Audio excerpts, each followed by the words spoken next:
আসসালামু আলাইকুম, কেমন আছেন আপনারা সবাই? এই যে আজ দুপুরে রান্না করব, রান্নাঘরে চলে এসেছি রান্না করার জন্য। তো এই যে ফুলকপি দিয়ে চিংড়ি মাছ দিয়ে রান্না করব। চিংড়ি মাছ, খাসির ভুঁড়ি আর আলু। কিভাবে রান্না করি দেখতে থাকুন। কড়াই গরম হয়ে গেছে, কড়াইতে তেল দিয়ে দিব। প্রথমে ফুলকপিটা রান্না করব।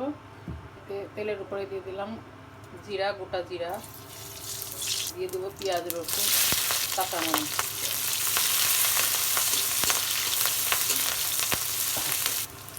চিংড়ি মাছ দিয়ে দেবো তেলের উপরে।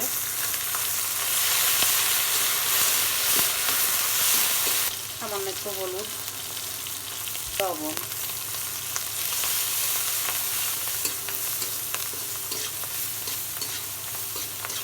এখানে জিরা, রসুন আর কাঁচামরিচ বেটে নিয়েছি।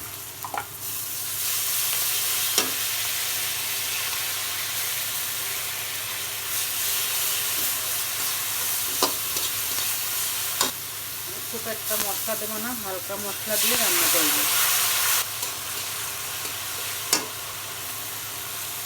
এবার সবজিগুলো ঢেলে দেবো।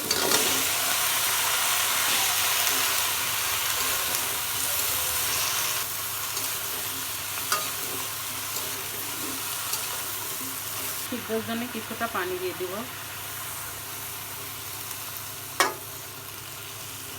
ঢাকা দিয়ে দিব। এখানে কিছুটা ধনে পাতা দিয়ে দেবো আমি।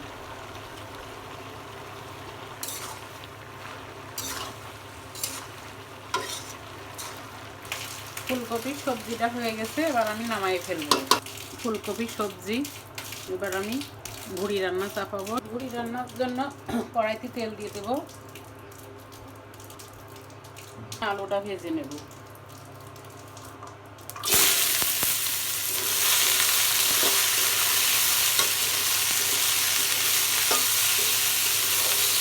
এবার আমি তেল দিয়ে দেবো কড়াইতে ভুঁড়ি কষানোর জন্য।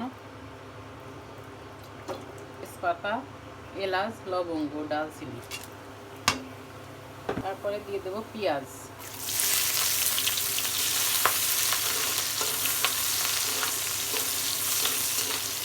কিছুটা রসুন আমি থেতো করে দিয়ে দিয়েছি।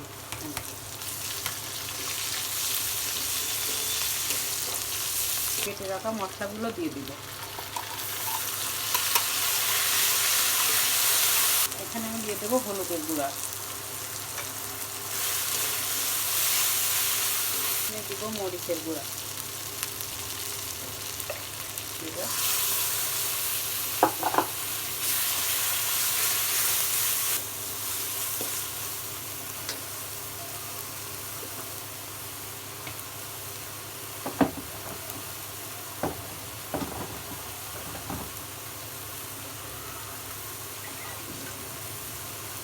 মশলা কষানোর জন্য একটু পানি দিয়ে দিব।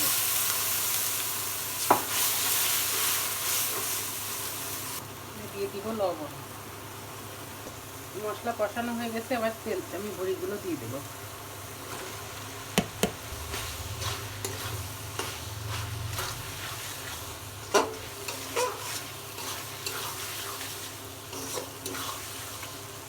কষানোর জন্য কিছুটা পানি দিয়ে দিব।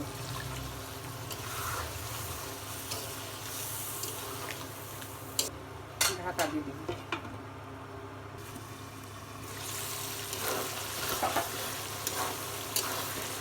কষানো হয়ে গেছে, এবার আমি আলুগুলো দিয়ে দিব। আলুগুলো দিয়ে দেব।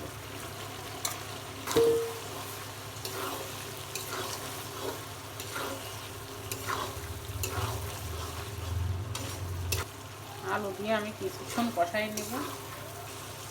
ঢাকা দিয়ে দিব।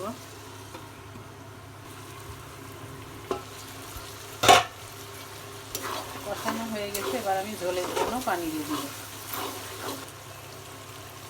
এখানে আমি গরম পানি দিয়ে দিয়েছি।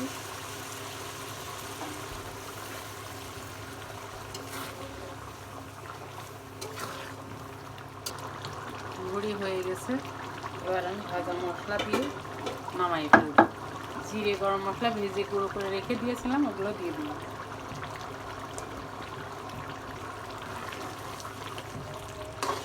এবার আমি নামাই ফেলব।